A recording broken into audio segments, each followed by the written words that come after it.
साथियों, वाल्मीकि रामायण के बालकांड के 19वें और 20वें सर्ग में हमने ये कथा सुनी कि विश्वामित्र जी अयोध्या आए।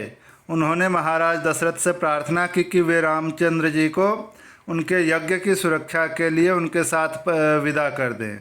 लेकिन दशरथ जी तो ये प्रार्थना सुनते ही बेहोश हो गए कि मेरे राम को ये मांग रहे हैं। लेकिन फिर से होश में आने पर जब दशरथ जी से फिर से विश्वामित्र जी ने प्रार्थना की तो उन्होंने मना कर दिया कि प्रभु, मैं चतुरंगिनी सेना के साथ आपके यज्ञ की रक्षा करने के लिए चलूँगा। मेरा बालक तो अभी 16 साल का भी नहीं हुआ है, केवल 15 साल का है। वो आपके यज्ञ की रक्षा कैसे करेगा? मैं चलता हूँ आपके साथ, मैं आपको राम नहीं दूंगा। तो विश्वामित्र जी कुपित हो गए। अब 21वें सर्ग में हम कथा सुनेंगे कि विश्वामित्र जी ने रोषपूर्वक दशरथ जी को कैसे फटकारा और फिर वशिष्ठ जी ने कैसे दशरथ जी को समझाया। तो चलिए 21वें सर्ग की कथा सुनते हैं। श्री सीतारामचंद्राभ्याम नमः। श्रीमद् वाल्मीकि रामायणम बालकांडम 21 सर्ग।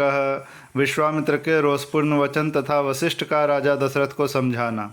राजा दशरथ की बात के एक एक अक्षर में पुत्र के प्रति स्नेह भरा हुआ था। उसे सुनकर महर्षि विश्वामित्र कुपित हो उनसे इस प्रकार बोले, राजन, पहले मेरी मांगी हुई वस्तु के देने की प्रतिज्ञा करके अब तुम उसे तोड़ना चाहते हो। प्रतिज्ञा का यह त्याग रघुवंशियों के योग्य तो नहीं है। यह बर्ताव तो इस कुल के विनाश का सूचक है। नरेश्वर, यदि तुम्हें ऐसा ही उचित प्रतीत होता है तो मैं जैसे आया था वैसे ही लौट जाऊंगा। ककुत्स कुल के रत्न, अब तुम अपनी प्रतिज्ञा झूठी करके हितैषी सुहृदों से घिरे रहकर सुखी रहो। बुद्धिमान विश्वामित्र के कुपित होते ही सारी पृथ्वी कांप उठी और देवताओं के मन में महान भय समा गया। उनके रोष से सारे संसार को त्रास हुआ। उनके रोष से सारे संसार को त्रस्त हुआ जान उत्तम व्रत का पालन करने वाले धीर चित्त महर्षि वशिष्ठ ने राजा से इस प्रकार कहा, महाराज, आप इक्ष्वाकु वंशी राजाओं के कुल में साक्षात दूसरे धर्म के समान उत्पन्न हुए हैं। धैर्यवान, उत्तम व्रत के पालक तथा श्री संपन्न हैं। आपको अपने धर्म का परित्याग नहीं करना चाहिए। कुलभूषण दशरथ बड़े धर्मात्मा हैं। यह बात तीनों लोकों में प्रसिद्ध है। अतः आप अपने धर्म का ही पालन कीजिए। अधर्म का भार सिर पर ना उठाइए। मैं अमुक कार्य करूँगा ऐसी प्रतिज्ञा करके भी जो उस वचन का पालन नहीं करता उसे उसके यागादि इष्ट और बावली तालाब बनवाने आदि पूर्त कर्मों के पुण्य का नाश हो जाता है। अतः आप श्री राम को विश्वामित्र जी के साथ भेज दीजिए। ये अस्त्र विद्या जानते हो या ना जानते हो, राक्षस इनका सामना नहीं कर सकते।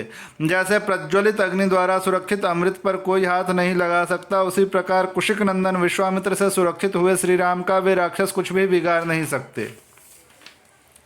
ये श्री राम तथा महर्षि विश्वामित्र साक्षात धर्म की मूर्ति हैं। ये बलवानों में श्रेष्ठ हैं। विद्या के द्वारा ही ये संसार में सबसे बढ़े चढ़े हैं। तपस्या के तो ये विशाल भंडार ही हैं। चराचर प्राणियों सहित तीनों लोकों में जो नाना प्रकार के अस्त्र शस्त्र हैं उन सबको ये जानते हैं। इन्हें मेरे सिवा दूसरा कोई पुरुष न तो अच्छी तरह जानता है और न कोई जानेगा ही। देवता, ऋषि, राक्षस, गंधर्व, यक्ष, किन्नर तथा बड़े बड़े नाग भी इनके प्रभाव को नहीं जानते हैं। प्रायः सभी अस्त्र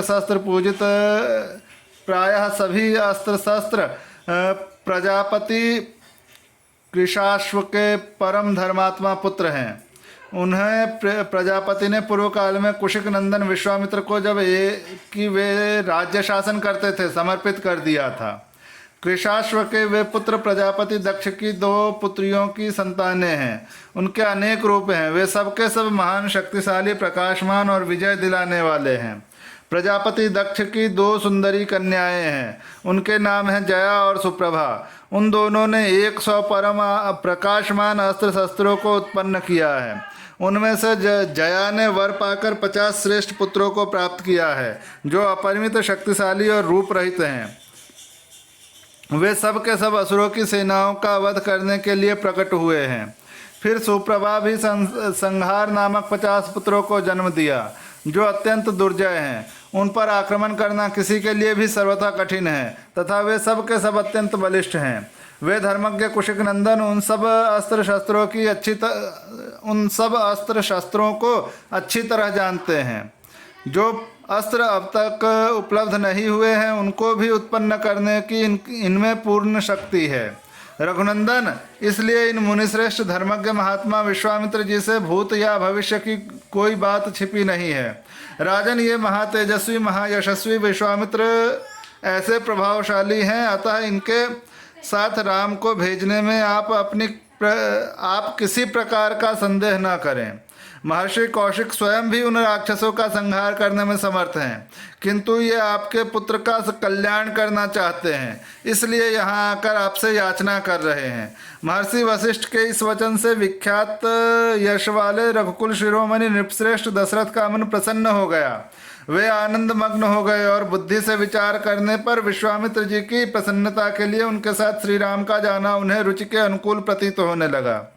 इस प्रकार श्री वाल्मीकि निर्मित आर्ष रामायण आदि काव्य के बालकांड में 21वां सर्ग पूरा हुआ।